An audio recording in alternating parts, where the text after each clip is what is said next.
Many economists and businessmen are very bullish on the prospects of the economy in 2013. They say growth will be better than last year. They're also betting that 2013 is a banner year. Foreign businessmen who are often cautious before making a forecast are fearless in saying 2013 is definitely a year full of prosperity.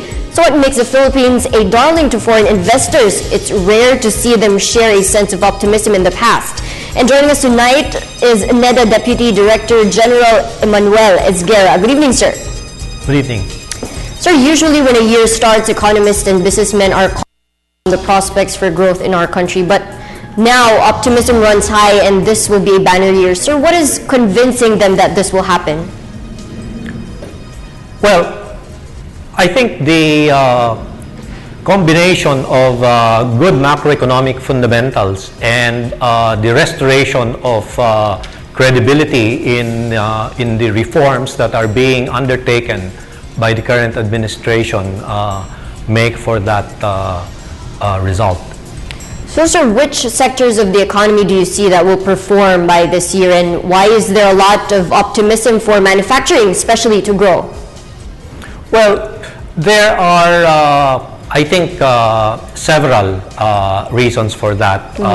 The continuing problems that are being faced by other countries in the region somehow create a situation where we are able to benefit, like the upward trend of wages in some of the Asian countries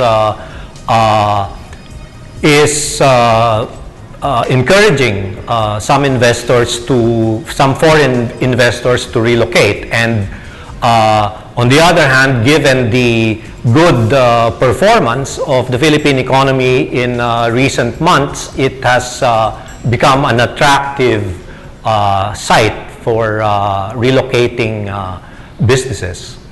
So, sir, you would agree that this is a renaissance for the manufacturing sector? Well, we would like to think that, but there is a lot to be done in terms of improving competitiveness, in terms of making sure that our house is in order, making sure that the necessary infrastructure is available to facilitate business and reduce the cost of doing business in the country.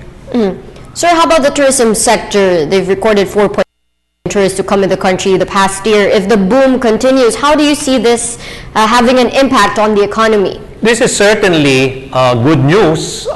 It can create employment, but so far what we are seeing is still nothing compared to what our Asian neighbors are doing, and so I don't think we can rest on our laurels. So as you've mentioned earlier, expansion also is very important. There is a need to improve, especially our airports and other infrastructure. How do you see government spending? Will this be sufficient this year? And how much of an impact will the PPP projects support government projects? I think the government is conscious that infrastructure needs to be developed, that ought to be one of the priorities for spending. With respect to PPP, while PPP is important, it must be clarified that the greater bulk of public investment, or that there is also a substantial amount of public investments outside of the PPP program, and so one must look at the entire investment program, not simply or not solely in terms of the public-private partnership. So part of this growth, this include also those in the countryside. What are the priority areas for this? I think agriculture, where most of the poor people are employed, is still important. Irrigation, farm-to-market roads, and the development of crops outside of rice. I'm talking about the high value crops, which ought to bring in better returns and employment, as well as a good amount of agro-processing needs to be encouraged in order to move up the value chain.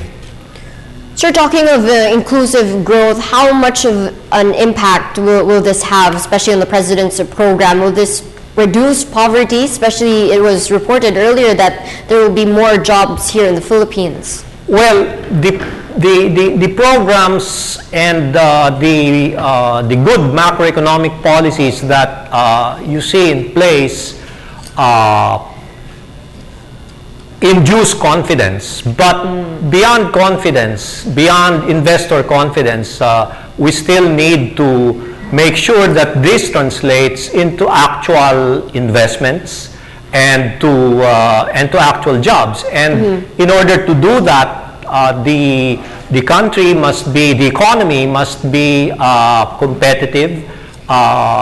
The reforms in governance must continue in order to ensure that the confidence stays there and that the growth momentum is sustained.